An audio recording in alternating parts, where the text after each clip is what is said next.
Ah, voilà, bon, alors maintenant, en fait,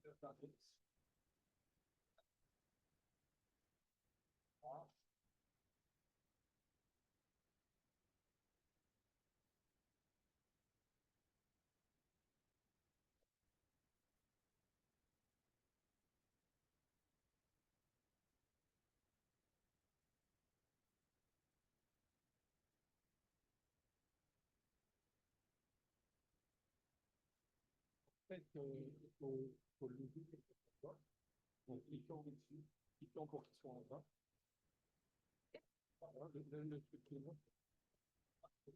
Ah oui, il faut le mettre en grand. Ah, normalement, oui. Hein. Ah,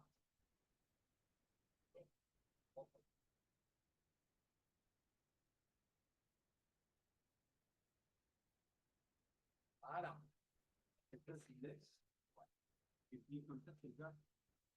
Là, et après, il doit être ouvert. Et quand même.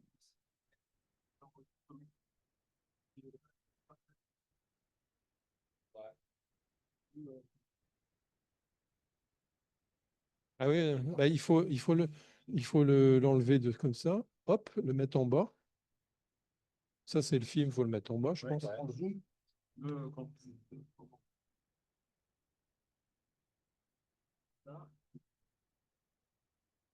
Ah ouais, c'est une question de partage. Ah, d'accord. Bon, pendant ce temps-là, je vais présenter rapidement. Ça va? C'est bon? Je peux dire quelques mots d'introduction pour toute l'année? Ah oui, Bien, nous allons inaugurer, peut-être pas pour la technique, parce que ça reste toujours aussi problématique, euh, une nouvelle série de conférences. Alors, la grande nouveauté, c'est que depuis des années, nous avions des conférences d'histoire de la médecine, ce qui est très important parce que le passé explique beaucoup le présent et les perspectives d'avenir. Donc ça va rester, mais nous avons voulu aussi, parce que fort de l'expérience depuis plusieurs années, à chaque fois qu'on parle d'histoire de la médecine, on parle aussi des perspectives à venir en conclusion. Et donc, on a décidé de faire à la fois des conférences d'histoire de médecine, mais on va alterner aussi avec des questions d'actualité en médecine, en essayant de faire venir des experts dans leur domaine. Avant de passer la parole à Alban pour présenter la conférence de ce soir, on va faire un peu de teasing pour vous dire que dans les mois qui viennent, on va alterner. Le mois prochain, Emmanuel nous fera une conférence d'histoire de la médecine sur Jean Lhermitte, mais d'ores et déjà, et Alban Bayet nous fera une conférence sur le cyclotron au mois de décembre. Et alors, on a aussi des gens comme Jean-Pierre Changeux, que certains connaissent, l'homme neuronal. C'est le ponte du système nerveux pour expliquer la conscience, qui viendra, il est très âgé maintenant, mais il va venir au mois d'avril, le jeudi 9 avril. Il viendra nous faire une conférence sur l'hominisation du cerveau, mais bien plus que ça, vous verrez. Hominisation du cerveau de la molécule à la conscience. Voilà, on aura aussi probablement, mais beaucoup plus tard, le professeur Le Bihan, qui est un des pontes d'expliquer la conscience par la physique. Et puis, par exemple, le professeur Alain Froment, qui est un bio-anthropologue, qui a été directeur du musée de l'homme à Paris, qui vient nous faire des cours en DU d'histoire de la médecine et qui est vraiment le pont du développement du cerveau, du rapport entre le cerveau et le bassin dans l'évolution des espèces, qui viendra aussi probablement. Il y a Olivier Waluzinski qui viendra aussi. Et par exemple, le pont de la transplantation hépatique va venir Jacques Belghiti en février. Donc, vous voyez, on va vraiment alterner. Alors, moi, je remercie beaucoup Emmanuel et Alban, qui, tous les trois, on a décidé donc de prendre en main ce programme en espérant qu'on pourra attirer aussi les étudiants, qu'on pourra attirer aussi les médecins qui ne sont pas encore en retraite et qui s'intéressent à l'actualité. Gabriel, tu voulais Oui. Oui, oui, oui. Bah, de toute façon, ce sera le jeudi 25 novembre, Emmanuel Drouin, 18 h, Jean Lhermitte, un grand neurologue. De toute façon, dès qu'on dit neurologue, c'est forcément grand. Et puis, par contre, Alban, c'est marqué le 25 décembre. Je pense qu'il y a une erreur. Bien, mais il est tellement bonnet. Alban, parce que c'est marqué le 25 décembre, donc il doit avoir une coquille là. Donc malheureusement, très rapidement, je pourrais les donner. Oui, oui, oui, oui. Mais là, voilà. Maintenant, je passe la parole à Alban pour la conférence de ce soir. Merci Patrick. Bonsoir à toutes et à tous. Alors c'est une première pour moi parce que je n'étais pas venu au cycle précédent. Je remercie le professeur Hautecoeur et le professeur Drouin de m'avoir convié dans cette petite, et puis votre représentant, j'ai oublié son nom, excusez-moi, celui qui demandait les dates. Sur ce nouveau format, on s'était dit, vous avez fait beaucoup d'histoire tout le temps. Moi, je suis pas du tout un spécialiste de l'histoire. J'aime bien regarder aujourd'hui et demain, mais en même temps, on peut pas regarder demain si on connaît pas hier. Donc, on trouvait intéressant cette année d'alterner des visions un peu du futur, mais il y a toujours un peu d'histoire dans le futur, parce que le futur, il peut démarrer hier et on peut avoir des belles perspectives. Je vous présente également notre orateur de ce soir, Monsieur Jérôme Lemonnier, que je remercie sincèrement d'avoir accepté de nous faire une présentation. Monsieur Lemonnier, alors je vais être court, mais il est ingénieur en biotechnologie, il est employé à la DRETS, hein, c'est ça? À DRETS, il est chargé de valorisation des innovations. C'est un grand spécialiste qui a écrit un livre sur les vaccins ARN. Alors, les vaccins ARN, on les a tous connus pendant la pandémie avec parfois beaucoup d'interrogations. Mais en fait, ça fait bien plus longtemps que ça qu'ils ont été pensés, étudiés, inventés, notamment pour la cancérologie au départ. Et c'est un petit peu à l'occasion de la pandémie qu'on a accéléré les développements pour en faire des armes antivirales.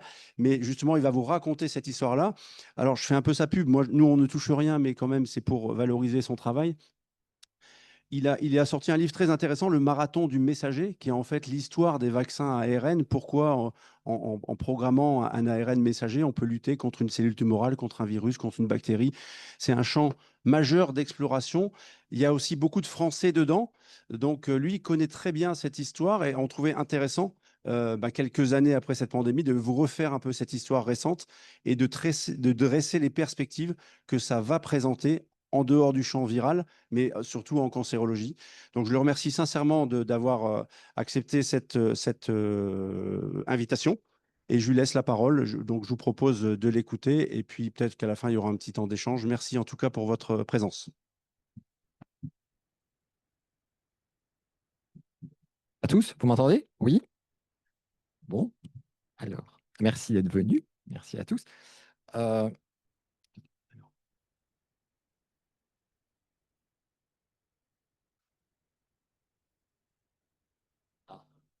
C'est la touche. Donc la touche flèche vers le bas. Si tu veux zapper. Voilà. oui, d'accord. Et pour pointer, pardon, juste Ça risque de pas être vieux. bon, c'est pas grave. Sinon, Je pense que tu peux faire comme ça. Option du pointeur. Et je peux te mettre un pointeur laser comme ça. Tu peux le montrer avec la souris. Non, avec la souris. Comme ça, sur. Oui. Ah oui? La souris, et tu le. Ah oui, d'accord. Ok, merci. Bon, très bien. Ben, merci, merci d'être présent. Donc, je vais vous présenter l'histoire des vaccins à ARN messager. Donc, il y a eu l'histoire de l'écriture du livre et il y a l'histoire, enfin, telle que je vous la présente ce soir. Alors, avant toute chose, je tiens à préciser qu'en préambule, je n'ai aucun conflit d'intérêt avec Pfizer, AstraZeneca, GSK, Sanofi, Johnson Johnson, Eli Lilly, Novartis, Roche, BioNTech, Moderna, CureVac, etc., etc., toutes les entreprises dénommées Big Pharma ou encore biotech à succès. Et je n'ai pas non plus reçu d'argent de l'État américain, de la CIA, de Bill Gates, du Grand Orient ou d'un quelconque think tank ou organisme d'influence. Voilà, donc mon métier, je suis cadre de la fonction publique d'État, donc à la direction régionale de l'économie, de l'emploi, du travail et des solidarités des Hauts-de-France. Donc, je suis fonctionnaire depuis 27 ans. Voilà. Alors, en introduction, je rappellerai ces paroles d'Emmanuel Kant qui me paraissent particulièrement s'appliquer donc au champ de l'ARN messager. Les lumières permettent à l'homme de sortir de l'immaturité dont il est lui-même responsable. l'immaturité et l'incapacité d'employer son entendement sans être guidé par autrui. Cette immaturité lui est imputable, non pas s'il manque d'entendement, mais s'il manque de résolution et de courage d'y avoir recours sans la conduite d'un autre, en est la cause. Sapere aude. Et le courage de savoir, et le courage de te servir de ton propre entendement, voilà donc la devise des Lumières. Et ces paroles qui ont été écrites, donc ces propos qui ont été écrits donc il y a plus de 200 ans, eh ben, sont très actuels pour les vaccins à ARN messager. En effet, l'histoire des thérapies et vaccins à ARN messager, et contrairement à ce que beaucoup ont pu dire, c'est l'histoire d'une connaissance méthodique patiemment construite. C'est ce qu'on va voir pendant notre exposé. C'est un moment essentiel dans l'histoire de la biologie qui permet de mieux comprendre certaines caractéristiques essentielles du monde vivant. Donc, on rappelle que dans l'histoire des sciences, la révolution cartésienne a d'abord commencé par la physique et ensuite, il y a eu la biologie, donc avec Pasteur et avec un certain nombre de développements ultérieurs. Et bien là, on est sur un moment essentiel dans cette histoire.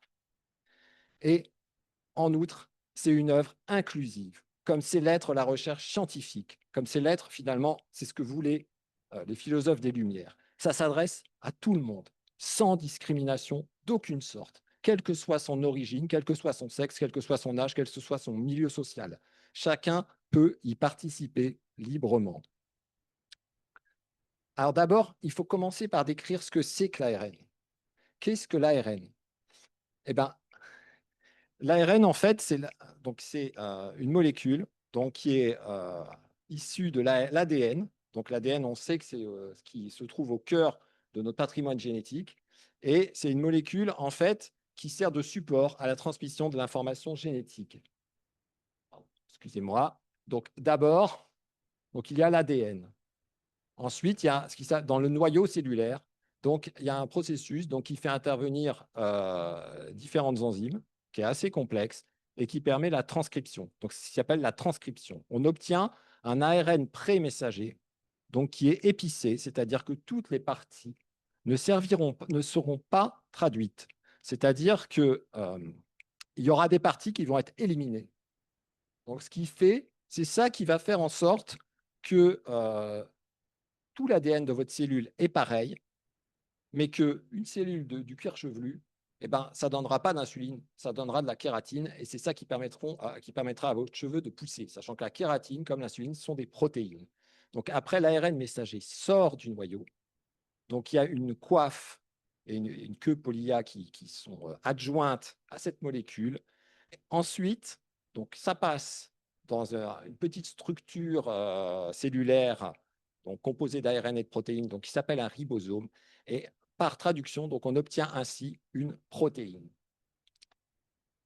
Donc de l'ADN à l'ARN messager, de l'ARN messager à la protéine. Donc comme je viens de le dire, donc la transcription désigne le processus de synthèse de l'ARN messager à partir de l'ADN. Chez les eucaryotes, c'est-à-dire tous les êtres vivants, sauf les bactéries et les archées, la transcription a lieu dans le noyau de la cellule. Donc elle fait intervenir une enzyme qui s'appelle l'ARN polymérase, mais en fait, il y en a d'autres aussi qui interviennent également pour la traduction de l'ARN, mais pardon, pour la transcription de l'ARN, mais celle-ci, c'est vraiment la principale. La traduction, après, donc, ça qu'il faut retenir, c'est l'ARN messager sort du noyau et la traduction est la synthèse de protéines à partir de l'ARN messager. Elle a lieu dans le cytosol, au niveau d'espèces de petites usines cellulaires appelées ribosomes. Elle n'a pas lieu dans le noyau cellulaire. Donc, pour un vaccin à ARN messager, la traduction aura lieu dans le cytosol et non dans le noyau, ce qui exclut tout risque de recombinaison génétique. Donc, contrairement à ce que certains ont pu vous dire, peut-être, les vaccins à ARN messager ne sont pas des thérapies géniques. Donc, puisqu'il n'y a aucun impact sur le génome qui est l'ADN du noyau et que toutes les opérations de traduction en particulier, on verra qu'elles sont très importantes après, se déroulent dans le cytosol. Quelques rappels de l'histoire de la biologie. Alors là, on revient vraiment aux origines et comment ça se fait qu'on a eu cette idée qui paraissait un peu sortie de nulle part en 2020 de faire des vaccins à ARN messager. Il faut revenir à ce qui s'est passé en 1953. Donc James Watson, Francis Crick et Rosalind Franklin de l'université de Cambridge en Grande-Bretagne découvrent la structure de l'ADN. Donc c'est une double hélice antiparallèle caractérisé par l'appariement. Ah, pardon. Caractérisé, ah bah oui, c'est mieux. Excusez-moi. Caractérisé par l'appariement de bases azotées, cytosine, guanine et guanine qui vont ensemble, et adénine et thymine qui vont ensemble. Donc, l'ARN messager, ensuite, donc, relie l'information génétique encodée dans l'ADN aux protéines. Donc, il joue un rôle majeur dans ça, on l'a déjà dit, dans les mécanismes d'expression et de régulation des gènes. Alors, ça, c'est très important. La durée de vie de l'ADN est très longue. On le retrouve régulièrement, des fragments d'ADN d'espèces ayant vécu il y a des millions d'années. Là-dessus, il y a eu un film qui s'appelle Jurassic Park, notamment, qui parle justement de fragments d'ADN de dinosaures qui ont été retrouvés et donc qui ont survécu pendant des millions d'années. Par contre, la durée de vie de l'ARN messager est très courte, quelques heures seulement. Donc, une fois que l'ARN messager se retrouve dans le cytosol, il agit pendant quelques heures et il est dégradé et il disparaît, il est détruit. Donc, les différentes parties de l'ARN messager. Donc, il y a 5 parties et en réalité, ces 5 parties sont très importantes. Donc, il y a la coiffe en 5', donc le 5' UTR, toute la séquence codante, le 3' UTR et la queue poly-A. Donc, le sens, si vous voulez, ça se lit comme ça. Voilà. Donc, la coiffe en 5', ça sert, et la queue poly-A tout au bout, ça sert à stabiliser la molécule, à faire en sorte que la molécule d'ARN messager ne soit pas dégradée immédiatement. Ça lui donne une certaine stabilité. La 5' UTR et la 3' UTR, ça sert à réguler la traduction des protéines et donc l'expression génétique par derrière. Et ça commence ici. En fait, le ribosome se fixe là. Donc, il y a une initiation qui a lieu à ce moment-là.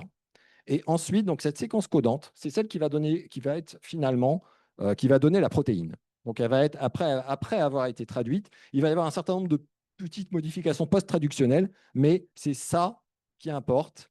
Et ici, donc, il y a stop.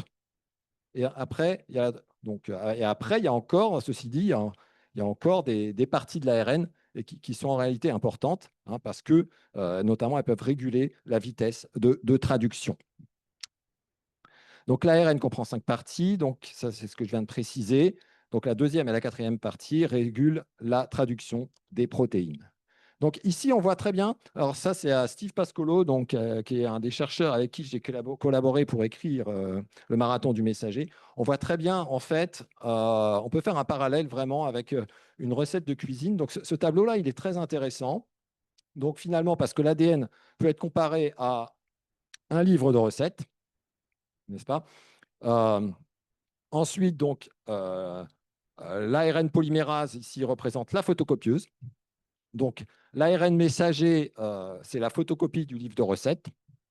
D'accord? Donc, ensuite, ça passe dans des ribosomes qui peuvent être assimilés à un cuisinier. Et après, bon, on obtient un plat, donc, qui est la protéine, qui peut être un gâteau, qui peut être autre chose.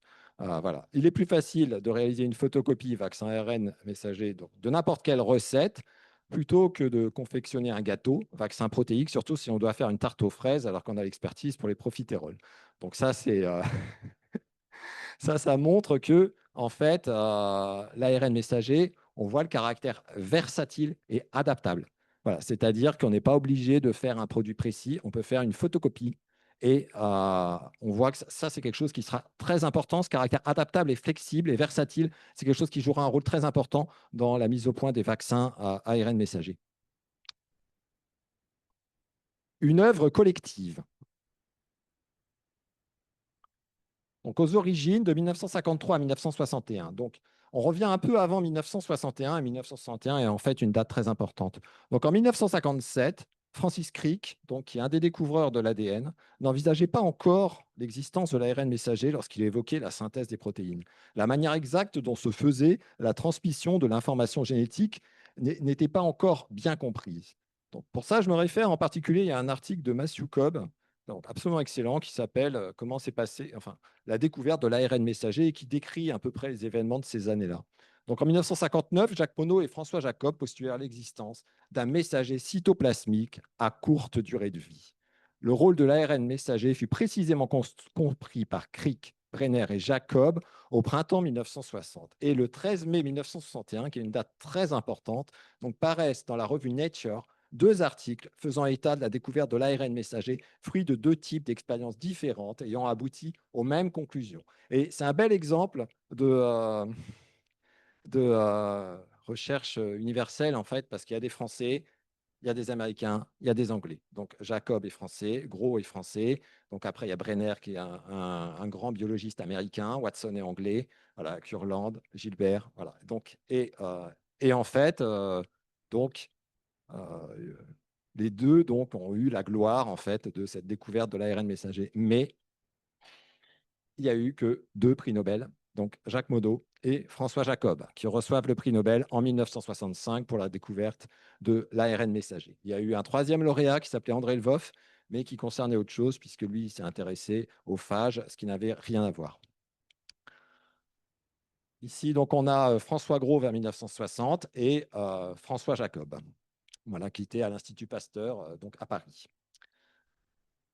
Donc, un cheminement collectif, des premières étapes importantes. Alors, la science ne s'arrête pas. Donc, en 1961, on découvre l'ARN messager. On va chercher tout de suite à en savoir plus sur cette molécule. Qu'est-ce que c'est que cette molécule?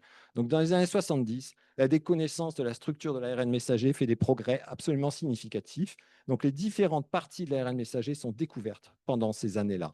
Donc, puis, l'on parvient, et là c'est un grand progrès, à introduire de l'ARN messager exogène dans une cellule en utilisant des liposomes. Dans la membrane, les liposomes, c'est des petites particules de graisse microscopiques dont la membrane est très très semblable à celle de toutes nos cellules, qui sont faites de phospholipides.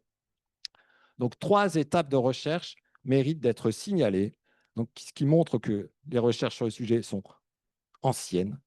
1978 aux États-Unis, Ostro et Hall, donc évidence de traduction d'une globine de lapin, donc c'est une protéine de lapin, donc à partir d'ARN messager, après insertion donc d'ARNM dans un liposome, dans une cellule humaine. Donc là, donc il y a eu une expression de protéines de lapin, donc 31 août 1978. Démonstration de la possibilité d'introduire de l'ARN messager dans une cellule eucaryote en utilisant un liposome. 1980 en Hongrie, Condorossi et Duda. Introduction de matériel génétique étranger dans des cellules de mammifères en utilisant des liposomes avec des acides nucléiques. 1980. Donc c'était de l'autre côté du rideau de fer à l'époque. 1990 aux États-Unis, Felgner, Malone et Wolf, donc transfert de gènes directement dans le muscle d'une souris in vivo. Donc, première expérience, là c'est in vivo, on n'est pas in vitro, on est in vivo, 1990.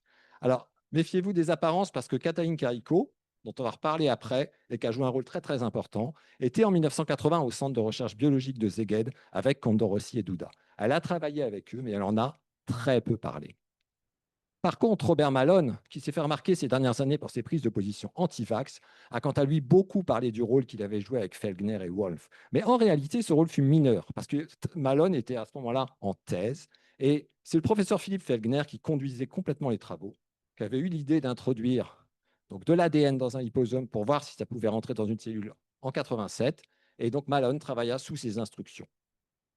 Donc, ce qui n'empêcha pas après de dire que c'est lui qui avait tout fait. Donc, alors maintenant, on aborde un moment décisif de la mise au point de ces vaccins à ARN messager. Donc, il y a eu ces premières études qui ont été importantes. Donc, l'étude de Martinon-Meulien de 1993, c'est la première démonstration de la faisabilité de la vaccination à ARN messager. Eh bien, c'est français.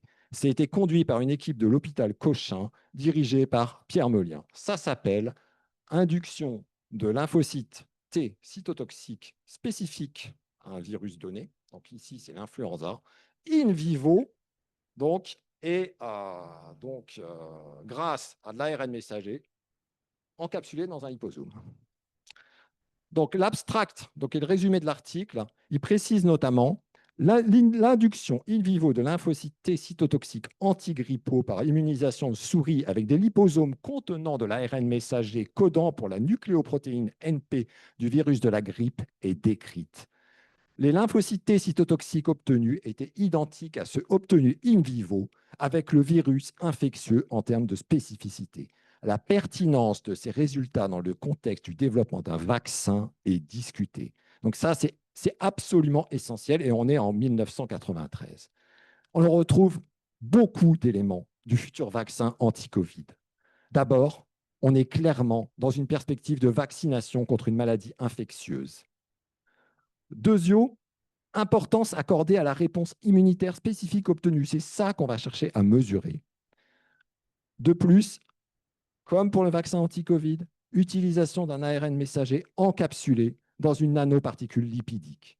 Donc, ça, c'est plus de 25 ans avant le Covid. Et enfin, l'étude est menée in vivo. Et ça, c'est très important aussi. Donc, il y a vraiment beaucoup d'éléments qui rappellent les vaccins ARN messagers anti-Covid. Mais l'étude n'a pas de suite immédiate. Elle paraît dans une revue au facteur d'impact modeste. On ne perçoit pas tout de suite l'intérêt du procédé. À l'époque, on privilégie les vaccins peptidiques ou à ADN et les auteurs eux-mêmes reconnaissent un certain manque de reproductivité des résultats. Ça a un côté un peu artisanal. On voit qu'il y a une réponse immunitaire, mais donc, ce n'est pas exploité, malheureusement. Cependant, les bases sont posées dès 1993 et cette étude sera largement citée et on s'en souviendra. Le mode de fonctionnement, alors ici, il est décrit, alors c'est un schéma très scientifique et qui ne s'intéresse qu'au déclenchement de l'immunité adaptative, mais l'idée, c'est celle-là. Vous avez le vaccin à ARN messager dans la nanoparticule lipidique qui est ici. Donc, il subit un processus d'internalisation cellulaire. Donc, ici, ou une phagocytose, si vous préférez. Donc, ça donne un endosome qui ensuite, l'ARN messager est libéré. Donc, il est traduit avec le ribosome qu'on a décrit tout à l'heure. On obtient un antigène viral, donc une protéine virale, si vous voulez. Et après, en fait, ce qui se passe, c'est que le protéasome, c'est-à-dire c'est une machine, c'est une sorte d'usine cellulaire en fait qui a pour rôle de détruire toutes les protéines étrangères, en particulier qui sont présentes dans la cellule. Donc, il y a des fragments d'antigènes viraux qui se retrouvent à différents. Enfin, l'antigène viral est scindé en fait en plusieurs fragments d'antigènes. Donc, qui vont être présentés par les complexes majeurs d'histocompatibilité. Donc ça, en fait, c'est des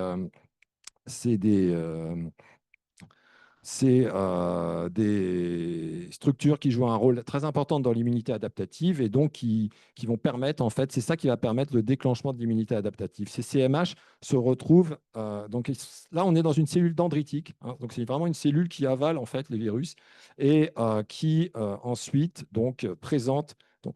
qui exprime, en fait, ces complexes majeurs d'histocompatibilité qui sont en fait des structures assez complexes parce qu'il y a une grande diversité de gènes qui sont impliqués dans l'élaboration de ces structures-là. Et donc, c'est présenté ensuite, donc le CMH de classe 1 est présenté aux lymphocytes cytotoxiques. Donc, si jamais le récepteur des lymphocytes T détecte un antigène viral qui est porté par le CMH, en fait, la cellule infectée sera détruite et les lymphocytes T, CD4+ auxiliaires, en fait, jouent un rôle un peu différent parce que eux, c'est les véritables chefs d'orchestre du système immunitaire. Donc, c'est-à-dire qu'ils vont activer non seulement les lymphocytes B, donc qui vont produire des anticorps, mais aussi donc les lymphocytes T, ils vont renforcer en fait l'action des lymphocytes T cytotoxiques pour détruire la cellule infectée. Bon, dit plus simplement, ça donne ceci.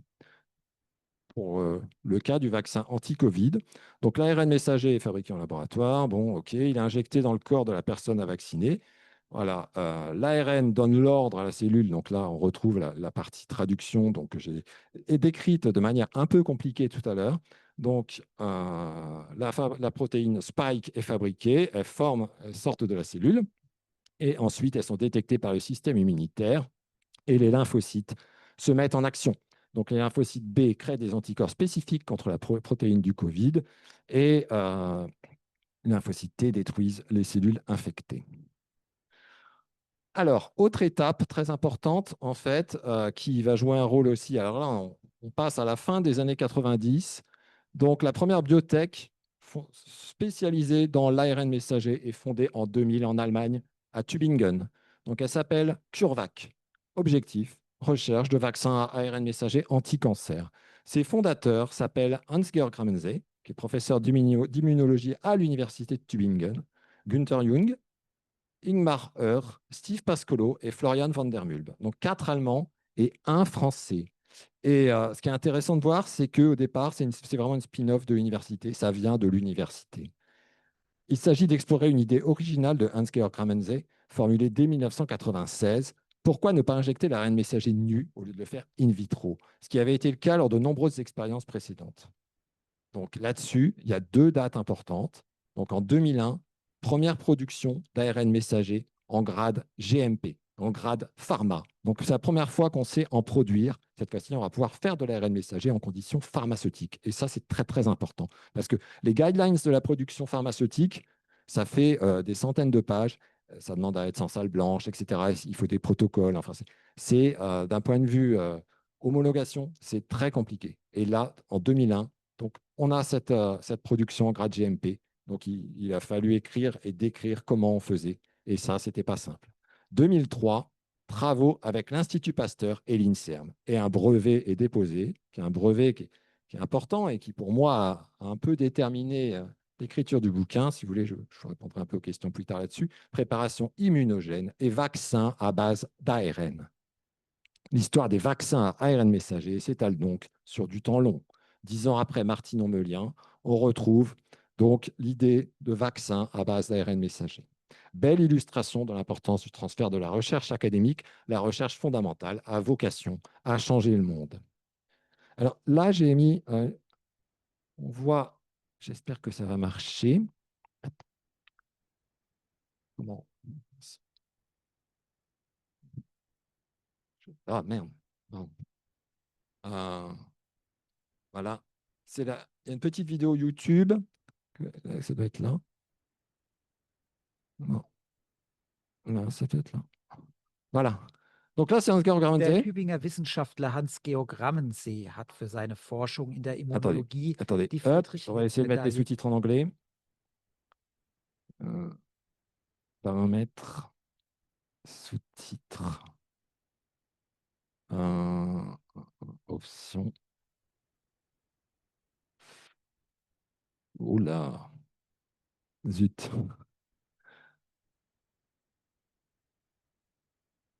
Pardon. Ouais, vas-y, je veux bien un coup de main. CC. Parce que je vais les mettre en anglais, en fait. Ah, voilà. Ouais, ça, c'est bien. Et après, par contre, il faudrait changer la langue. Parce que chez moi, j'avais réussi, mais ici, on n'est pas chez moi. Alors. Traduire automatiquement. Ah. Ah, bah voilà, on va pouvoir traduire en français. Ah, ben, c'est parfait. Donc, il y aura d'autres choses après. Voilà, donc on va pouvoir la remettre au début. Voilà. Tübinger Wissenschaftler Hans-Georg Rammensee hat für seine Forschung in der Immunologie die Friedrich-List-Medaille der IHK Reutlingen erhalten. Die Verleihung fand im Rahmen der Tübinger Innovationstage am Dienstagabend im TTR-Betriebsrestaurant The Hungry Elk statt. Rammensee erzielte zentrale Erkenntnisse und wesentliche Grundlagen für eine personalisierte Krebstherapie. Mit seinem Beitrag zur Erforschung der mRNA-Technologie bereitete er den Weg für neuartige, individualisierte Impfstoffe. Weltweit von Bedeutung wurden diese Impfstoffe während der Corona-Pandemie. Voilà, donc ici, on a. Oups. Alors, F5. Voilà, on va remettre. C'est F5, c'est ça. Donc ici, voilà, on a. Oups, c'est revenu au début. Bon, on était à Ramsay. Donc on voit l'importance de Ramsay, en fait, qui est un professeur d'université, qui maintenant est à l'Académie des sciences d'Allemagne, en fait, et qui a joué un rôle, qui est un grand immunologiste, en fait, qui a joué un rôle vraiment important, qui aujourd'hui a 75 ou 80 ans, et dont on a très peu parlé pendant la pandémie. Mais en fait, il a découvert tout un tas de choses en immunologie qui sont très importantes. Et donc, le premier, c'est lui qui a eu l'idée d'injecter de l'ARN messager nu, donc à des patients, dans une perspective anticancéreuse. Alors, ensuite, l'exemple de CureVac, ben ça suscite de l'émulation. Et en 2008, c'est la fondation de BioNTech, donc par deux médecins oncologues donc, de Mayence, donc Ugur Sahin et Özlem Türeci. C'est une spin-off, là encore, c'est une spin-off de l'université Johannes Gutenberg de Mayence. Donc cette qualité de médecin du couple Sahin-Türeci est très importante donc, et donne une coloration particulière au core business de BioNTech. C'est de proposer des solutions aux malades que l'on ne parvient pas à soigner. Donc c'est des oncologues, ils ont été très marqués par la fin de vie de patients en phase terminale à qui la médecine n'avait rien à proposer, rien à offrir. Donc, et en fait, ils se sont lancés, c'était à la fois des médecins, mais des biologistes, et on verra aussi que ce sont des businessmen affûtés. Ils ont commencé à investiguer pour proposer de nouvelles solutions thérapeutiques. Donc, alors, BioNTech est très orienté vers le soin, CureVac était très orienté sur la recherche en biologie, et Moderna a une approche plus business. Ça, c'est quelque chose qu'on verra et qu'on retrouvera un petit peu après. Tout comme CureVac, les débuts de BioNTech sont difficiles. Heureusement, la société est dès ses débuts aidée par deux milliardaires allemands, les frères Strungmann, qui la soutiendront sans faillir. Après des années de galère, la société devient enfin excédentaire en 2019. Donc on voit qu'il y a 11 ans entre la fondation et les premiers résultats positifs. Donc pour dire que la santé et l'investissement dans la santé, il faut y croire, parce que c'est vraiment du temps long et il y a beaucoup d'années où on est encore en déficit, mais c'est comme ça que les choses se font. Voilà, donc voilà les deux médecins d'origine turque, fondateurs de BioNTech. En 2010, les fondateurs de BioNTech fondent TRON, Translational Oncology an des Universitats Medizin Mainz, oncologie appliquée à l'Université de médecine de Mayence. Donc TRON, c'est une plateforme de mise au point et de développement de médicaments anticancéreux fondée sur l'immunothérapie et en particulier sur les vaccins à ARN messager. Donc en plus, Ugur Sahin, et ça montre aussi que ce sont aussi des gens qui savent aussi bien gérer une entreprise, ils savent s'entourer des meilleures compétences. Sebastian Kreiter, Andreas Kuhn et Mustafa Diken, spécialisés respectivement en oncologie, en biochimie et en immunologie. Et surtout, Katalin Karikó, dont le rôle précis va être détaillé un peu plus loin, rejoint BioNTech en 2013.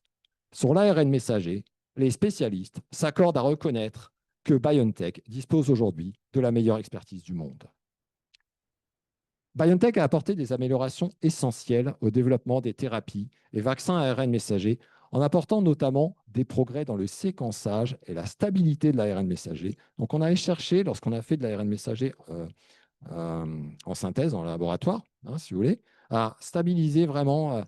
On a regardé la 3' UTR pour voir donc, les parties qui étaient non traduites, pour essayer d'apporter une meilleure stabilité à l'ARN messager in vitro, de mieux réguler la traduction des protéines. Donc, optimiser le dosage, très important. Donc aussi, parce qu'au début, on a injecté des doses qui étaient très, très, très élevées, du ordre de milligrammes.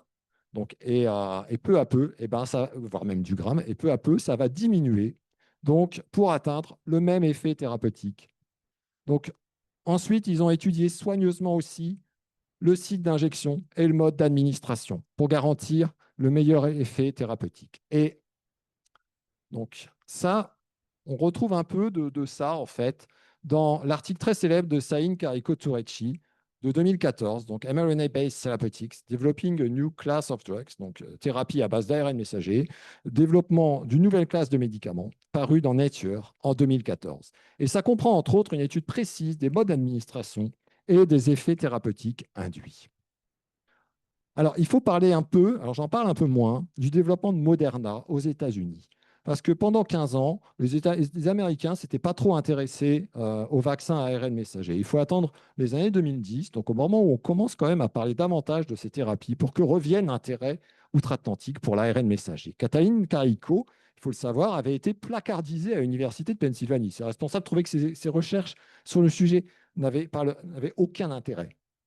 Les choses commencent à changer en 2010 avec la création de Moderna Therapeutics, devenu ensuite Moderna. Le directeur de la biotech, c'est un Français donc, qui est ingénieur, qui est diplômé de Supélec, donc, qui s'appelle Stéphane Bancel. Donc très rapidement, la société parvient à mobiliser des fonds privés conséquents donc en s'appuyant sur des fonds de pension américains, et c'est beaucoup plus facile là-bas. Donc, elle a beaucoup moins de problèmes que BioNTech et surtout que CureVac. CureVac a dû galérer pendant 15 ans, quoi. Moderna a également pu s'appuyer dans les années 2010 sur l'aide, donc sur une aide de l'État américain, National Institute of Allergy and Infectious Diseases, donc une agence gouvernementale américaine dirigée par le professeur Anthony Fauci, donc, qui a joué un certain rôle pendant la pandémie. Moderna s'intéresse d'abord, et ça c'est important, s'intéresse d'abord aux maladies du métabolisme. Il s'agit de développer des ARN messagers codants pour des protéines de remplacement. Cependant, ce n'est pas dans ce domaine que la société a connu son plein développement, mais bien avec son vaccin à ARN messager anti-Covid. Alors maintenant, on aborde l'importance majeure, bon, je vais peut-être un peu vite, je ne sais pas, l'importance majeure de Katalin Karikó et de Drew Weissman. Donc, ces deux scientifiques donc, qui ont reçu le prix Nobel en 2023 ont joué un rôle absolument majeur. Donc, Katalin Karikó est une biologiste hongroise née en 1955. Donc, elle a étudié la biologie à l'université de Szeged, puis ensuite, elle a travaillé donc, au Centre de ressources biologiques de Szeged jusqu'en 1985. Donc, à cette date, elle s'exile aux États-Unis et rejoint l'université de Pennsylvanie. Drew Weissman, de son côté, c'est un immunologiste américain, donc né dans le Massachusetts en 1959. Il fait ses études à l'université de Boston. Il rejoint l'université de Pennsylvanie en 1997. Leur rencontre donc, date de 1997. Et ce qu'il faut bien comprendre, c'est que ça se produit dans le contexte de la lutte contre le sida. À l'époque, le sida, c'est la priorité de tous les biologistes. Et il y a énormément de projets de développement de vaccins. Tous les immunologistes sont mobilisés sur cette maladie qui est extraordinairement complexe et dans l'objectif d'élaborer un vaccin contre un virus qui mute très, très rapidement, ce qui lui permet d'échapper constamment au système immunitaire. Donc, ils décident, Karikó et Weissman, de mettre au point un vaccin à ARN messager contre le sida. Et l'idée, c'est on va prendre une protéine du HIV, celle qui joue le rôle le plus important, qui s'appelle la protéine GAG, et qui joue un rôle absolument central dans l'assemblage du HIV. Et si donc, on parvient à faire un vaccin ARN messager, donc comme ça, le système immunitaire qui sera éduqué reconnaîtra la protéine GAG, et lorsque le virus se présentera, eh bien, il activera les défenses immunitaires de l'individu seront activées. Mais surprise, il se rend compte que l'ARN messager injecté est fortement inflammatoire. Le vaccin ne marche pas. Enfin, il y a une inflammation très très forte. Donc on fait pas d'essais sur les humains. Hein. C'est d'abord sur des souris. Mais alors les souris, elles supportent très très mal le vaccin. Pourquoi? La réponse sera apportée en deux moments, qui aident à particulièrement bien comprendre le mode d'action de l'ARN messager. Alors, là, il faut introduire quelque chose d'autre, parce que la réaction inflammatoire, en fait, ça vient de l'immunité innée. Et en particulier, ça vient de l'activation des toll-like receptors, donc qui sont des récepteurs de reconnaissance moléculaire intracellulaire qui ont été découverts à partir des années 90 par Jules Hoffmann et Bruno Lemaître. Et ils jouent un rôle fondamental dans la réponse immunitaire innée parce qu'ils reconnaissent tout ARN ou ADN exogène dans la cellule. Dès lors, la traduction des protéines est bloquée et une réaction inflammatoire localisée a lieu. Qu'est-ce qu'ont fait Karikó et Weissman? Eh bien, ils ont étudié avec soin l'interaction entre ARN et toll-like receptors. Et en particulier, donc, ils se sont rendus compte, donc on a découvert 3 toll-like receptors qui étaient sensibles à la présence d'ARN viral, donc les TLR 7 et 8, et le TLR 3, qui reconnaît la présence d'ARN double brin dans la cellule. Et Karikó et Weissman vont surtout étudier l'interaction entre l'ARN double brin et le TLR3. Et ça va s'avérer décisif. Deuxième raison, deuxième chose que Karikó et Weissman ont apporté, la caractérisation très fine des différents types d'ARN au regard de leur caractère inflammatoire ou non. Donc, j'ai repris ce tableau qui est extrait du livre de Cathy Karikó donc Breaking Through, qui est sorti en français, Ne jamais renoncer en 2024. Et donc le tableau parle de lui-même. On voit qu'il est très inflammatoire, donc des ARN qui sont peu modifiés, ARN mitochondrial, ARN bactérien total et notre ARN messager in vitro. Et est moins inflammatoire ou pas inflammatoire du tout, l'ARN messager de mammifères, l'ARN de transfert bactérien et l'ARN de transfert de mammifères. L'ARN de transfert, en fait, qui sert, ça je ne l'ai pas précisé, pour la traduction des protéines. L'ARN messager fournit le message et ensuite, donc, l'ARN de transfert apporte les acides aminés et les protéines sont faites d'une succession d'acides aminés et il y a un appariement entre l'ARN de transfert et l'ARN messager au niveau des ribosomes. Et c'est comme ça qu'une chaîne d'acides aminés qui va devenir ensuite une protéine se constitue. Deux choses apparaissent alors. La synthèse in vitro d'ARN, c'est-à-dire dans le tube à essai, entraîne souvent l'apparition d'ARN double brin qu'il faut absolument éviter pour éviter une réaction inflammatoire excessive. Donc, et pour ça, on fait un process de purification. C'est compliqué et ça coûte cher. Deuxième chose, Carico et Weissman constatent que l'ARN de transfert ne déclenche pas de réaction inflammatoire. C'est lié à la présence d'un nucléoside modifié dans l'ARN de transfert, la pseudo-uridine, au lieu de l'uridine. Donc, je rappelle que dans l'ARN messager, il y a 4 bases azotées, la cytosine, la guanine, la thymine, l'adénine et l'uracile. En fait, la pseudo-uridine est un dérivé de l'uracile, qu'on retrouve dans l'ARN de transfert, donc qu'on retrouve dans toutes nos cellules en fait. Et en utilisant donc cette pseudo-uridine, ça ne déclenche pas de réaction inflammatoire. Et ça, contrairement à l'uracile, donc c'est en substitution de l'uracile qui, lui, dont on sait maintenant que c'est le responsable de la réaction inflammatoire. Donc, d'où l'hypothèse de travail, les modifications nucléosidiques de l'ARN messager sont la clé pour échapper à la réponse immunitaire. Et d'où l'idée d'introduire une modification de l'ARN messager par la pseudo-uridine pour limiter la réponse inflammatoire. Et ça marche. Donc, et ça, c'est en 2005. Donc, ils parviennent à déposer un brevet le 18 août 2005, ARN contenant des nucléosides modifiés et procédés d'utilisation associés. Le brevet se rapporte ainsi à l'invention de molécules d'ARN comprenant de la pseudo-uridine ou un nucléoside modifié. L'invention concerne également des procédés de réduction de l'immunogénicité des molécules d'ARN. Et donc, ces deux découvertes, donc la caractérisation fine des différents ARN et l'étude de l'interaction entre les ARN et les toll-like receptors, ça explique le prix Nobel.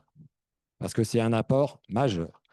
D'autres travaux essentiels. Après, ce qu'ont fait Carico et Weissman, il n'y a pas que ça. Voilà, il y a d'autres travaux qui ont été très importants, et qu'on va voir maintenant.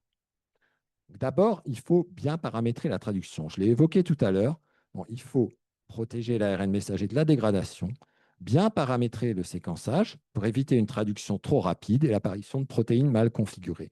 La vitesse et la qualité de la traduction des protéines sont étroitement liées à la fréquence des codons au sein du cytoplasme. Ainsi, si on prend l'acide aminé proline, on voit que, donc je rappelle que là, c'est cytosine, guanine, adénine, et thymine, en fait, c'est thymine, ça devient uracile, donc avec l'ARN messager, et on voit que la fréquence n'est pas la même. D'ailleurs, ça serait plutôt CCU plutôt que CCT. Et donc,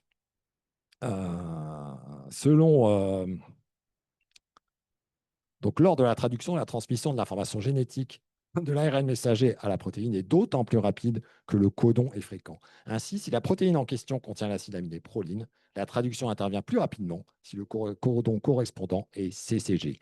Et ce paramètre doit faire l'objet d'une surveillance attentive parce qu'une traduction trop rapide, ça risque de déboucher sur des protéines mal configurées. Heureusement, l'intelligence artificielle est là pour optimiser la séquence de l'ARN messager.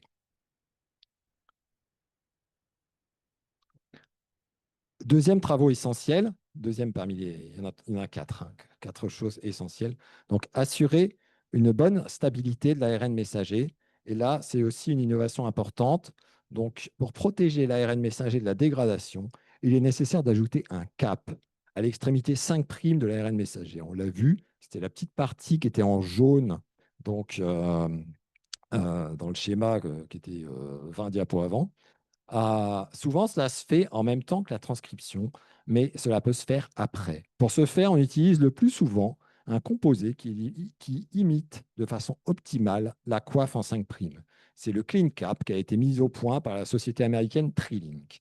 Et ça a permis d'augmenter sensiblement les rendements de la transcription in vitro. Donc, on met le CleanCap avec l'ADN et l'ARN polymérase dans le tube à essai, et hop, on obtient un ARN messager qui est voilà, avec un cap qui permet de le protéger. Mais attention, l'attention a également porté sur les parties non traduites, notamment 3' et 5' UTR, donc qui jouent un rôle important dans la régulation de la traduction des protéines. Donc j'en avais parlé, je l'ai évoqué un peu tout à l'heure lorsque j'ai parlé de BioNTech, et donc BioNTech avait travaillé aussi là-dessus, donc pour assurer une meilleure stabilité de la molécule. La problématique de la délivrance. Donc là, on aborde un troisième volet qui est très important parce qu'on a l'ARN messager, mais il faut le mettre dans la bonne nanoparticule lipidique. On a vu que Martinon-Meulien avait travaillé dans des liposomes. Donc l'intérêt pour les liposomes a même débuté avant, donc dès les années 60. Ce sont des molécules sphériques d'échelle nanométrique, donc qui sont composées surtout de phospholipides et de stéroïdes. Donc ils sont biocompatibles et biodégradables. Progressivement, on est parvenu à développer des nanoparticules lipidiques plus complexes. La société Acuitas Therapeutics, fondée par le Canadien Peter Cullis, donc, a mis au point une très grande variété de nanoparticules lipidiques, donc fonctionnelles et efficaces pour la vaccination à ARN messager. Donc, il y en a beaucoup. Donc, certaines peuvent avoir des propriétés adjuvantes, c'est-à-dire déclencher une réponse inflammatoire, et d'autres non. Donc, ce sont des nanoparticules lipidiques ionisables, donc qui se chargent positivement lorsqu'elles arrivent dans la cellule. Donc, BioNTech et CureVac utilisent aujourd'hui des nanoparticules lipidiques d'Acuitas Therapeutics, mais pas Moderna, qui travaille le plus souvent en solo, en s'appuyant très peu sur des partenaires extérieurs. Dans le Nord, la biotech Vaccinano donc, a développé une plateforme de développement de nanoparticules d'amidon lipidés d'un grand intérêt, donc qui sert aujourd'hui pour la mise au point de vaccins intranasaux, comme quoi on a aussi du savoir-faire à Lille et dans les Hauts-de-France. Voilà, donc là, j'ai mis une photo de Peter Cullis, donc, qui est le fondateur d'Acuitas Therapeutics et qui a joué un très grand rôle parce que c'est grâce à ces nanoparticules lipidiques qu'on a pu avoir les vaccins à ARN messager anti-Covid. La problématique du mode d'administration, donc souvent aussi, ça c'est un quatrième axe de travail très important. Donc souvent c'est la voie d'administration intramusculaire qui est très classiquement utilisée pour beaucoup de vaccins, mais il y a aussi sous-cutané, intraveineux, intranasal. Donc, à chaque fois, en fait, selon le mode d'administration, il faut prendre tel type d'ARN messager séquencé comme ça et telle nanoparticule lipidique avec telle propriété. Donc, ce n'est pas du tout évident. Et ça demande un travail et une expertise très forte. Pour les vaccins à ARN messager anticancéreux, BioNTech s'est beaucoup intéressé à optimiser le mode d'administration pour améliorer leur efficacité. Pour la vaccination anti-Covid, BioNTech disposait de nanoparticules lipidiques compatibles avec l'administration en intramusculaire. Donc, ici, en fait, la formulation vaccinale et le mode d'administration retenu, donc des nanoparticules lipidiques d'Acuitas qui s'appellent DOTAP, donc ça renvoie à leur composé chimique, à leur composition chimique, et l'ARN messager, c'était les plus à même de déclencher la réponse immunitaire souhaitée. Bien. Donc maintenant, on a abordé cette œuvre collective, on voit que c'est vraiment une histoire collective qui a impliqué beaucoup de chercheurs et beaucoup de monde. Maintenant, on va aborder, et pendant depuis les années 50, en réalité. Maintenant, on va aborder les enjeux cruciaux et les défis ardus. D'abord, comme enjeu crucial, un enjeu, un nouvel espoir contre le cancer. Donc en 1995, première étude conduite par Robert Connolly, donc dans la perspective anticancéreuse. Donc les auteurs démontrent une réponse immunitaire après injection par voie intramusculaire chez des souris d'ARN messager recombinant qui code l'antigène carcino-embryonnaire, donc qui est un antigène qu'on retrouve fréquemment dans les cancers. Au début, on commence, les résultats ne sont pas terribles, hein. Les tumeurs mettent en place des stratégies de contournement du vaccin, donc en exprimant de nouveaux antigènes. Le micro-environnement tumoral apparaît en particulier immunosuppresseur, donc c'est vraiment dans le cadre des stratégies de contournement développées par les tumeurs, donc qui peuvent traduire, effectuer dont le génome est altéré et qui peuvent traduire de nouveaux antigènes. Il y a de nouveaux antigènes qui apparaissent et qui permettent finalement d'inactiver l'action du système immunitaire. Le premier essai clinique de CureVac en 2003 contre le mélanome. On rappelle que CureVac avait été fondé donc, pour guérir et vacciner CureVac contre le cancer. Hein, les résultats sont publiés en 2008 dans Genetic Vaccines and Therapy. Il n'y a pas d'innocuité, mais le vaccin ARN messager, largement dosé, n'apporte guère d'amélioration de l'état de santé du patient. Donc, ces résultats sont mitigés. Avec BioNTech, les essais cliniques de vaccins ARN messager connaissent une amélioration substantielle. Les résultats précliniques sont excellents et les résultats cliniques, tous publiés dans des journaux à très haut facteur d'impact, sont extrêmement prometteurs. À la tête de BioNTech, Ugur Sahin et Özlem Türeci ont mené des essais cliniques déterminants. En particulier, alors j'en cite un ici, donc, qui est l'étude publiée le 13 juillet 2017 dans la revue Nature, donc Personalized RNA Mutanome Vaccines, donc vaccin ARN messager personnalisé, qui mobilise une immunité thérapeutique vraiment polyspécifique, donc spécifique à plusieurs antigènes, en fait, contre le cancer. Et les résultats, ici, c'est sur le mélanome, donc un cancer de la peau très agressif, et les résultats sont convaincants. Ça marche. À terme, l'optimisation de la conception d'ARN messager transcrit in vitro, par exemple par l'expression des mutations spécifiques de certains oncogènes ou de leur amplification propre au cancer de chaque patient, donc de sa formulation et de son utilisation, conduiront à l'efficacité validée de vaccins à ARN messager anticancéreux. BioNTech a aujourd'hui la meilleure expertise du monde dans le développement de ces vaccins ARN messager anti-cancer, très clairement. Et cette expertise s'est encore renforcée avec le rachat du concurrent CureVac, annoncé donc, au cours de l'été 2025. Donc, le savoir-faire de l'Allemagne est patent. C'est ça qu'on voit avec CureVac et BioNTech, c'est absolument patent en matière de thérapie à ARN messager. Mais la France n'a pas à rougir de sa contribution. Donc, on a parlé un peu de Steve Pascolo tout à l'heure, on a parlé de Martine Onmelien. Il y a d'autres chercheurs dont on va parler un peu plus tard et qui aussi ont contribué significativement à améliorer encore ces thérapies.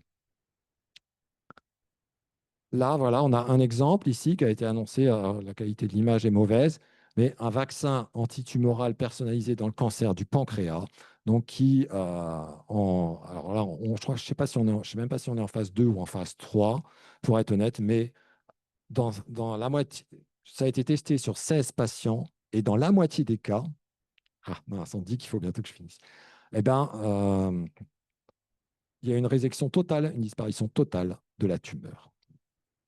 Bon, ici, je vais passer un peu rapidement, mais voilà. Un patient britannique est le premier à recevoir un vaccin expérimental de BioNTech.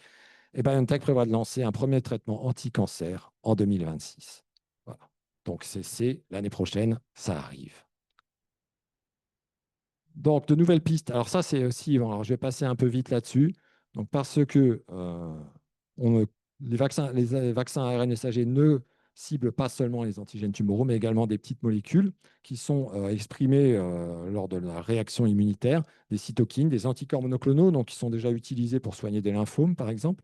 Beaucoup reste à faire, mais CureVac et puis BioNTech y ont travaillé, et surtout des CAR T-cells, donc qui aujourd'hui représentent une voie thérapeutique très prometteuse, notamment pour soigner des cancers sanguins. Donc, et il y a un essai clinique qui commence cette année, donc, par la société Capstan Therapeutics. L'objectif recherché, c'est alors l'activation des cellules dendritiques. Et les cytokines vont permettre d'activer les lymphocytes T auxiliaires. Donc, en fait, ils jouent un rôle à partir du moment où il y a le récepteur, on se souvient un peu de le récepteur qui détecte, en fait, euh, euh, pardon, en fait, oui, sur le complexe majeur d'histocompatibilité, donc en fait, qui porte l'antigène viral. Donc, lorsque le récepteur de lymphocyte T le détecte, ça déclenche une émission de cytokine. Voilà. Et cette émission de cytokine, c'est celle-là qui va garantir l'activation après des lymphocytes B et des lymphocytes T cytotoxiques. Et si on introduit directement ces cytokines qui sont codées par ARN messager, eh ben, ça va permettre de les activer directement. Donc, voilà, dans la mesure où les lymphocytes T auxiliaires sont le chef d'orchestre du système immunitaire. Que de progrès en 10 ans, si l'on compare par rapport au fameux article de Saïn Kariko-Turecci de 2014. Des enjeux cruciaux, des vaccins très efficaces contre les maladies infectieuses. Donc, on a vu, il y avait déjà une étude contre la grippe en 1993. Donc, jusqu'en 2017, l'ARN messager modifié par la pseudouridine n'avait pas été utilisé dans une perspective vaccinatoire, mais en 2017, ça change. Et on se rend compte qu'avec l'ARN messager modifié par la pseudouridine, on constate une réponse immunitaire anticorps très efficace contre le virus Zika. Donc, les maladies ciblées peuvent être nombreuses, la rage, l'influenza, la dengue, etc. Et donc, ça les avantages majeurs, donc production rapide en conditions pharmaceutiques, fenêtre thérapeutique sûre et définie, modulation fine de la réponse immunitaire et pas d'adjuvant. Et ça, c'est un avantage majeur. Donc, il y a un article, je cite un article de 2018 qui synthétise bien tout cela. Avec la pandémie de Covid, près de 60 ans de recherche vont pouvoir servir. Alors, bon, alors ça, je vais passer. OK. Bon, comme je dois avancer un peu vite. Oui, alors, je parle, là, j'évoque un peu l'industrialisation. Donc, en fait, pour le moment, on est sur un processus de transcription in vitro d'ARN messager, donc, que j'ai évoqué tout à l'heure. Et là, en fait, je précise en fait, les conditions nécessaires pour permettre que la start-up, ou que la biotech plutôt, puisse développer son vaccin. Donc, avoir des investisseurs, posséder des installations industrielles agréées par les agences réglementaires ou pouvoir s'appuyer sur des sous-traitants pharmaceutiques, surtout partie du process de production, et savoir mobiliser des expertises et savoir-faire industriel très variés. Donc, ça c'est très important pour assurer la fourniture d'enzymes, de réactifs de transfection cellulaire, de nanoparticules lipidiques, de machines de séquençage, de logiciels d'intelligence artificielle. Voilà. Et après, il y a la partie clinique. Donc, et cette partie clinique, en fait, ça peut avoir lieu en Europe, aux États-Unis. Voilà. Ça, c'est très important aussi. Il faut attendre pas mal d'années en fait, avant qu'une Big Pharma s'intéresse à une biotech. Hein, on voit pour CureVac et pour BioNTech, c'est venu vraiment très tard, enfin, quasiment quand les années de galère allaient se terminer. CureVac, ils ont dû attendre 13 ans quand même. Hein.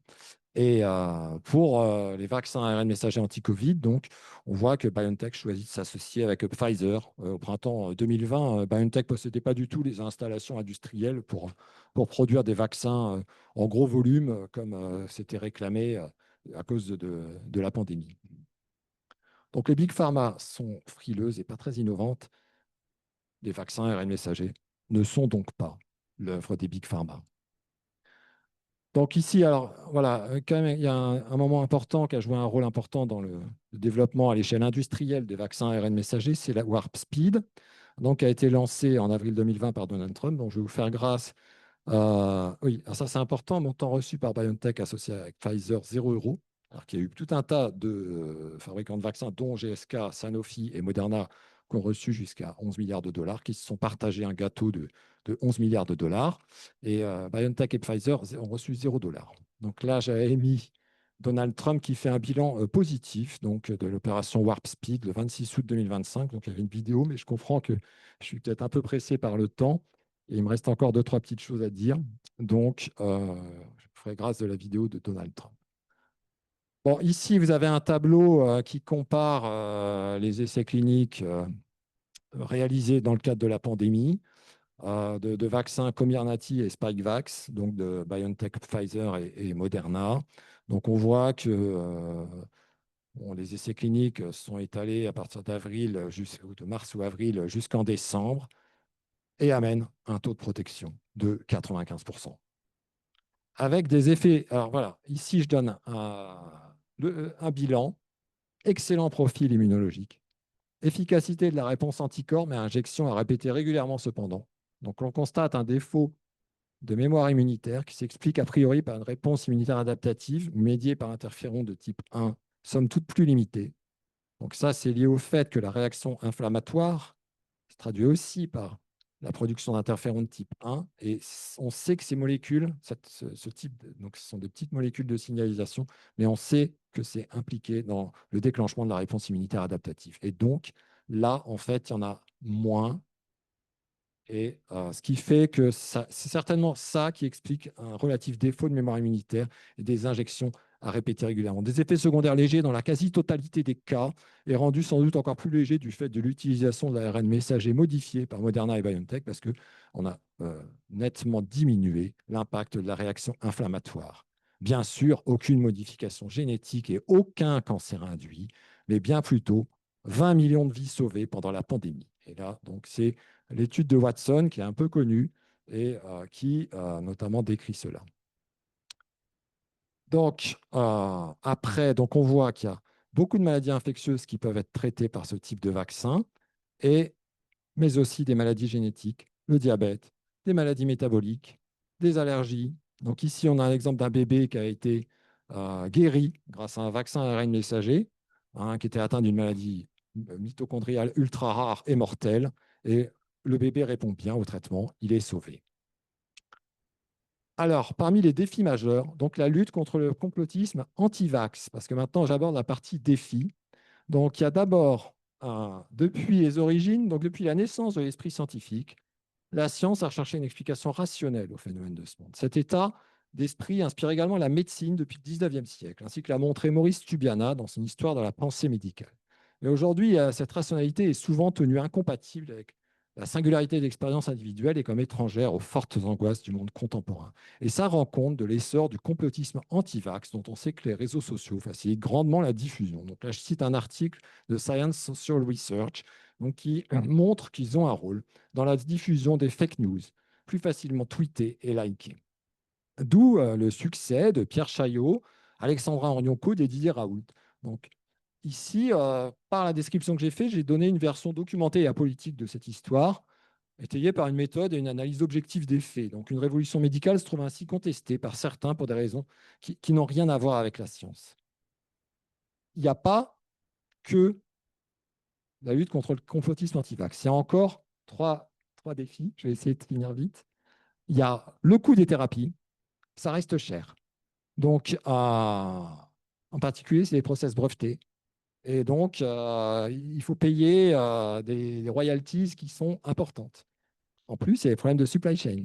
Donc, il faut des réactifs, des enzymes qui sont également protégés par brevet. Ça peut être très compliqué de s'approvisionner en période de crise sanitaire. Alors, là, malheureusement, on n'aura pas trop le temps de voir, mais la solution proposée par Chantal Pichon, qui est notre plus grande chercheuse française sur l'ARN messager, c'est la bioproduction d'ARN messager dans des levures. Donc, c'est un procédé qui est très prometteur. Donc, ça s'appelle iScript. C'est un projet européen donc, qui est porté par la France, mais également par la Pologne et par le Portugal. Donc, et en fait, c'est aujourd'hui vraiment une piste de recherche très, très, très intéressante. Ce qui serait une manière très élégante d'éviter la contamination par des ARN double brin et la discussion ARN messager modifié, non modifié, que j'ai vaguement évoqué plus haut, et qui suscite encore des débats et des controverses. Donc ici, on obtient un ARN messager qui serait 100 fois moins cher. Et là, voilà. Donc ça, c'est Chantal, professeure à l'Université d'Orléans, directrice de l'accélérateur de recherche technologique de l'INSERM sur l'ARN messager. Donc là, c'est voilà, excellent rendement, intérêt de faire des ARN messagers longs. Donc parce qu'on se rend compte que ça, c'est une limitation scientifique, c'est qu'au-delà de 5000 nucléotides, on se rend compte que l'ARN polymérase fonctionne beaucoup moins bien. Et là, on pourrait aller jusqu'à 10 000 nucléotides. Et avec 10 000 nucléotides, ça ouvre le champ des thérapies que l'on peut traiter avec l'ARN messager. Il y a des problématiques de stockage et de logistique, c'est un autre défi.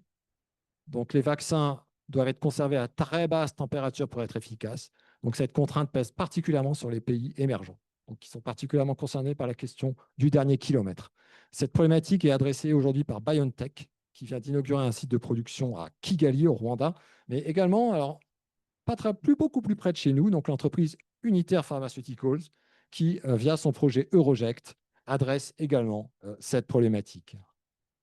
Enfin, pour finir, donc, il y a des aspects financiers et politiques. Donc, les années qu'on vient de connaître ont été difficiles. Il y a eu d'importantes difficultés de financement privé. Pour les vaccins ARN messagers, le risque, on l'a vu, a semblé grand pendant de longues années. Il a semblé bien grand pour de nombreux investisseurs potentiels. Et il y a un effet mimétique, c'est-à-dire que quand il y a 10 personnes qui n'y croient pas, le 11e investisseur n'y croit pas non plus. Et ça vaut pour beaucoup de progrès et d'innovations scientifiques. Et donc, l'industrie pharmaceutique n'y allait pas parce que le ROI était très incertain. Aujourd'hui, ça a un peu changé. Donc, aujourd'hui, il y a un effet mimétique dans l'autre sens, où il y a beaucoup de développement sur l'ARN messager. Mais le climat politique aux États-Unis est très défavorable. Dont la force d'entraînement des USA est très importante et le leadership mondial en recherche scientifique et médicale est aujourd'hui remis en cause par la Chine. Donc, le climat pénalise la recherche scientifique mondiale sur les vaccins ARN messagers comme sur le réchauffement climatique. Et l'effet d'influence de cette nouvelle donne ne doit pas être sous-estimé. Voilà, excusez-moi si j'ai été un peu long, mais en conclusion, j'ai mis 4 éléments qui sont importants. Premier point, la mise au point des vaccins ARN messagers est une belle œuvre collective dans laquelle la participation européenne a été importante, si ce n'est décisive. Ne parlez plus de vaccins Pfizer, ce sont les vaccins BioNTech. BioNTech, c'est lui qui a mis toute la technologie au point. C'est un Allemand qui est à Mayence. Ce n'est pas très loin d'ici. Deuxièmement, le continuum entre recherche scientifique sont fondamentales. Progrès médical et transformation économique et sociale est visible tout au long de cette histoire. Troisième point, le risque joue un rôle très important dans l'histoire scientifique. Il convient d'apprécier à sa juste valeur les risques pris par les fondateurs de CureVac, par Katalin Karikó ou Chantal Pichon, qui ont su ne jamais renoncer. C'est le titre du livre de Cathy Karikó. Et enfin, les valeurs morales liées au progrès scientifique et à la volonté d'innover ont toujours un sens à notre époque. Ce sont elles également qui nous permettent aujourd'hui de bénéficier de ces vaccins ARN messagers en toute sécurité. Voilà. Et pour finir, j'ai mis une frise. Voilà, je vous remercie.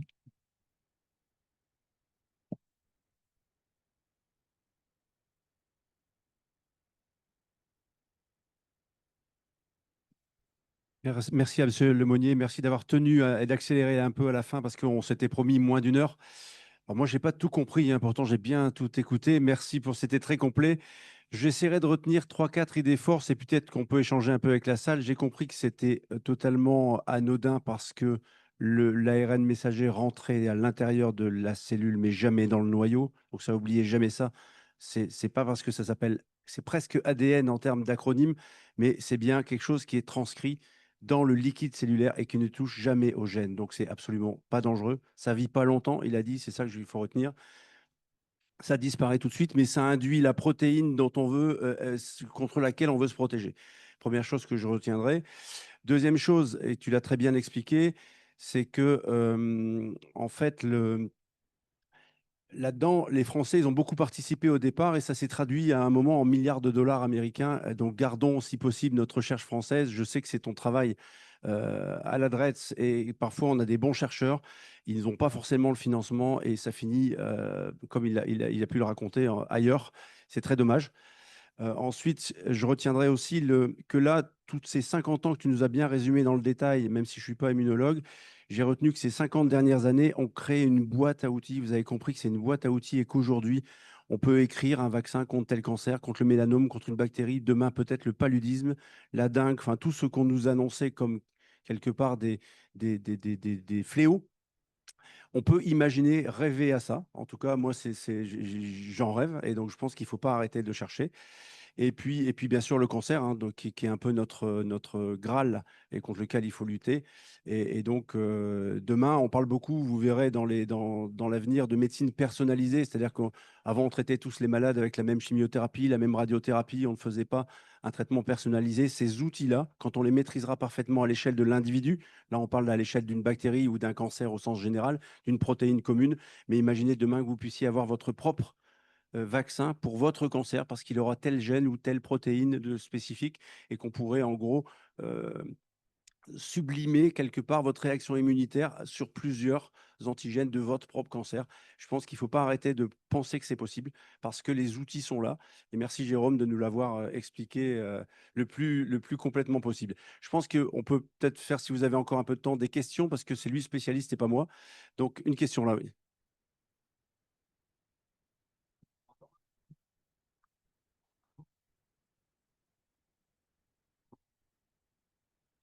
La question est Oh bah, je pense que alors en fait, je pense que c'est un sujet compliqué. En fait, je veux dire, la connaissance scientifique est complexe. Donc, l'ARN messager, là, on a vu, c'est quand même des moments où c'est un peu ardu. Et, euh, et je pense que la peur fait vendre, enfin, très clairement. Et donc, on sait qu'il y a, à un moment, je le dis dans mon exposé, en fait, on sait que les réseaux sociaux ont un caractère d'amplification des fake news. Et plus c'est fondé sur la peur et sur l'angoisse, et mieux ça marche. Mais par contre, ce qu'on voit quand même, c'est que plus c'est fondé sur la peur et sur l'angoisse, et moins c'est fondé sur des faits, et moins c'est fondé sur des preuves. Et ça, je pense que c'est quelque chose qui, ceci explique cela. Voilà. Je pense qu'on peut dire aussi qu'il ne faut pas arrêter de partager notre savoir de la science, notre connaissance des choses, parce que c'est en réfléchissant nous-mêmes et en essayant de nous faire notre propre idée qu'on va arrêter de croire celle des autres. Et que la science, elle a de valeur que quand elle est partagée. Sinon, ben, la peur s'installe. Et quand on se méfie de quelque chose qu'on ne connaît pas ou qu'on ne comprend pas, là, c'est un côté quand même assez magique, hein. J'ai une injection et il se passe quelque chose. Mais on voit bien qu'il y a tout un substrat scientifique de longue durée derrière. Et donc, il faut vraiment sans arrêt continuer ce combat l'explication des choses. Oui, et voilà, c'est l'idée. Il faut vraiment partir des faits. Et c'était le sens de la phrase d'Emmanuel Kant, en fait, que j'avais mis en introduction. C'était vraiment, mais observer la nature, les phénomènes, voilà, et essayer de démontrer, de comprendre pourquoi, comment ça se produit et pourquoi on constate dans certains cas qu'il y a tel lien de causalité. Et c'est comme ça que la recherche scientifique a progressé sur l'ARN messager également. Donc, c'est comme ça qu'on parvient à connaître notre monde, en fait, le monde dans lequel on vit, à mieux le connaître, en fait. Et ça, voilà, j'ai parlé de méthode. Hein, il y a vraiment une méthode scientifique qu'il faut peut-être retrouver aujourd'hui. Alors peut-être que les scientifiques n'ont pas su suffisamment communiquer là-dessus, mais cette méthode-là, elle est très précieuse parce que c'est ça qui permet finalement de distinguer entre le vrai et le faux. Voilà. Ouais. Moi, j'avais une question. Je suis ici, hein. Je suis neurologue et donc on parle beaucoup d'ARN messager aussi dans les maladies auto-immunes, par exemple dans la sclérose en plaques. On commence à parler de vaccins ARN messager contre l'Epstein-Barr virus qui pourrait être le facteur déclenchant. Et je me demande si dans d'autres maladies, par exemple le diabète auto-immun, etc., est-ce qu'il y a des essais avec des ARN messagers pour essayer de prévenir l'arrivée de maladies auto-immunes?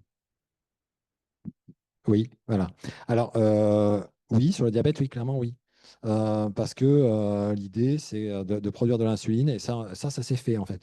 Euh, Ce qui est intéressant de voir, c'est que à la base, dans l'idée de Cathy Carico et de Drew Weissman, c'était de produire un ARN messager qui n'entraînait pas du tout de réaction inflammatoire. Et donc, on pouvait, grâce à la modification, en fait, qu'on injectait, donc faire de l'ARN messager modifié par la pseudoruidine, qu'on injectait donc ensuite dans un liposome, et pas de réaction inflammatoire.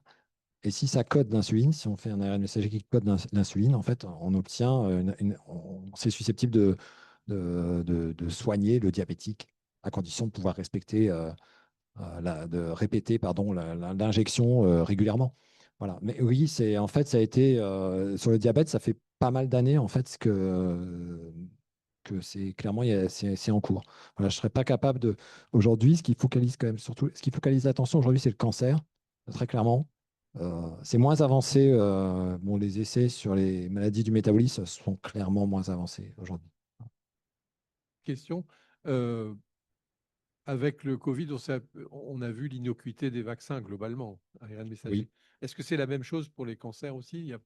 Bon, parce vous avez parlé des carticelles, c'est autre chose, mais il y a il y a quand même des effets secondaires, des neuropathies, etc.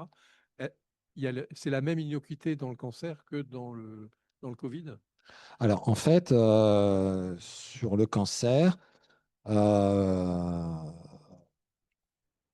su-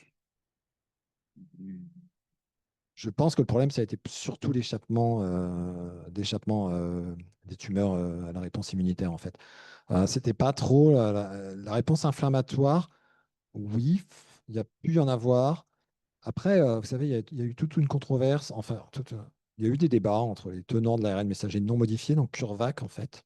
CureVac, qui voulait avoir une réponse immunitaire plus forte, en fait, euh, n'a pas utilisé l'ARN messager modifié par la pseudo-origine pendant des années.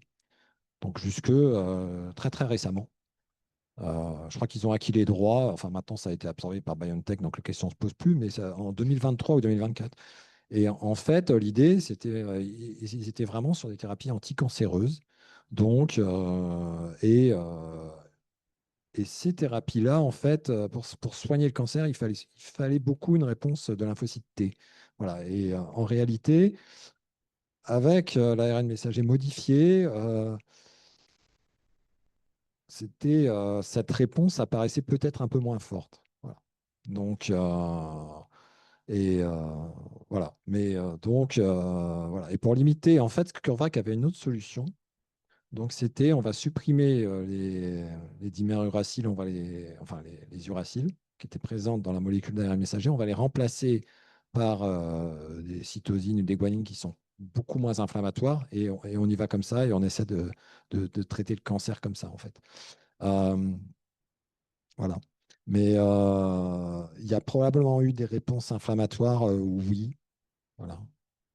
Oui, dans la mesure où, notamment chez CureVac, c'était de l'ARN messager non modifié qui était utilisé. Donc, Ouais, dans de un toute certain façon, nombre de cas, c'était. le Covid lui-même donnait parfois de grosses réactions inflammatoires au début, le virus Oui, seul. Donc, oui, ça paraît logique qu'il puisse y en avoir. oui, oui.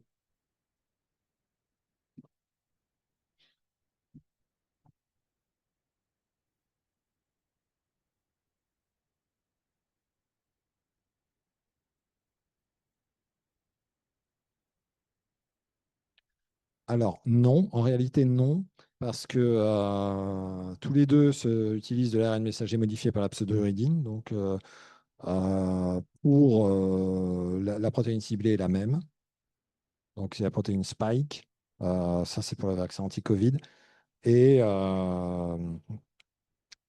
et en plus, ils ont repris la protéine Spike dans une conformation en fait qui était, qui était semblable et qui était la même dans les deux cas. Donc, la différence, c'est concernant. Il y a deux petites différences.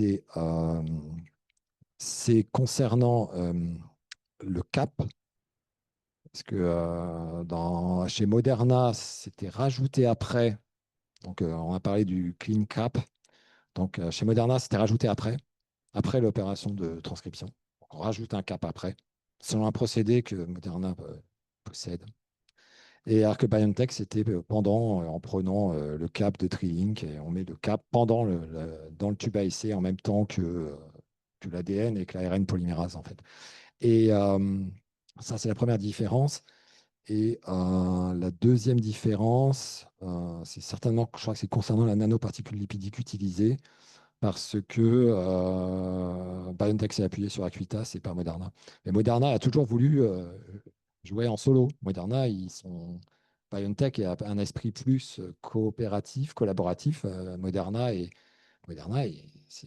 regarde un peu les royalties, le business. Enfin, Stéphane Bancel est très, très business, quoi, très orienté business. Voilà. Plus que Ugur Sahin et Özlem Türeci, clairement. C'est les deux petites différences, mais sinon, à part ça, il n'y en a pas, quoi. Voilà, c'est très, très, très, très, très semblable.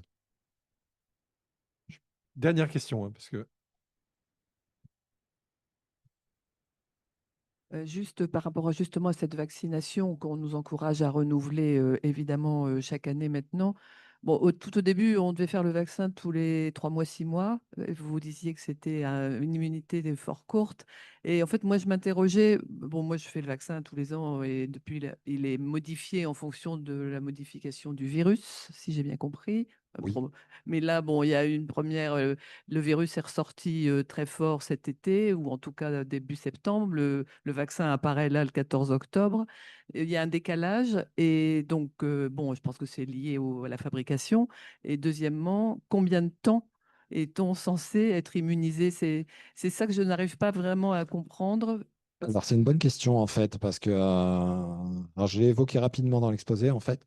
Euh, la réponse immunitaire mémoire avec l'ARN messager modifié est certainement un peu moins bonne qu'avec l'ARN messager non modifié, parce que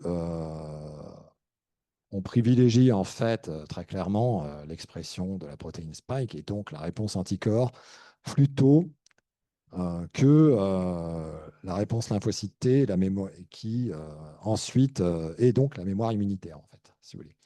Donc la réponse médiée par les lymphocytes T, en fait, l'immunité adaptative médiée par les lymphocytes T, donc elle a apparu moins forte avec ce type de vaccin. Donc, ce qui fait, et ça a été démontré dans une étude qui est importante et qui vraiment m'a attiré mon attention l'année dernière, en fait, que par rapport à certains, c'est la limitation principale, à mon sens, des vaccins anti-Covid, par rapport à certains vaccins type rougeole, rayon rubéole ou diphtérie, tétanos, polio, la mémoire immunitaire est moins bonne et donc ça oblige à des injections fréquentes, plus fréquentes. C'est la seule limitation, mais en dehors de ça, il faut garder à l'esprit qu'ils nous ont permis de sortir de la pandémie en 2 ans et qu'ils ont sauvé des millions de personnes. Voilà, et donc ce qui justifie clairement la vaccination. Merci beaucoup. Merci, on va devoir conclure. En tout cas, merci parce que vous avez vraiment été. On cherchait une formule nouvelle avec des perspectives. Et là, je crois on verra quelles sont les réactions, mais je pense que, en tout cas, vous avez montré ce qu'on voulait, on espérait faire dans l'avenir, c'est-à-dire allier, de l'histoire, mais aussi des. Et là, vous avez fait les deux, vous avez fait un peu d'histoire et de la perspective. Et bravo et merci.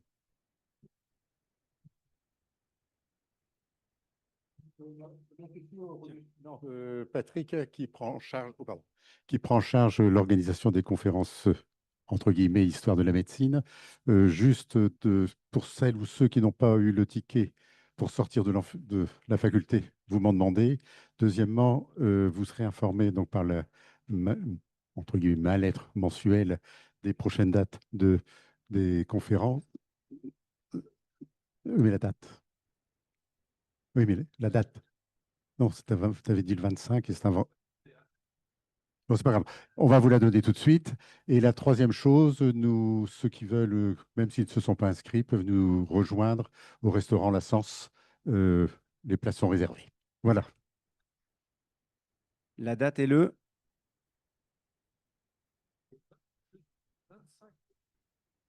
jeudi 25 novembre. Ce sera jeudi 27 novembre. Jeudi 27 novembre. Et celles ou ceux qui seraient intéressés par le livre de Monsieur Lemonnier qui résume un peu tout ça, vous aurez le temps de le digérer parce que là, c'est vrai qu'1 heure, c'est très compliqué et il pourrait en parler pendant 5 heures. Ben, celles qui sont intéressées, je vous invite à vous rapprocher de lui. C'est lui qui a fait son livre, voilà, si vous voulez prendre son bouquin. Merci en tout cas pour votre présence. Et puis, ce sera une fois sur deux, un truc comme ça, un peu du futur, on va dire, qui vous changera un petit peu de l'histoire. Mais on fera toujours un peu d'histoire au départ parce que c'est des choses un peu très récentes. Mais aujourd'hui, on a commencé par le plus compliqué. Merci et bonne soirée à tous.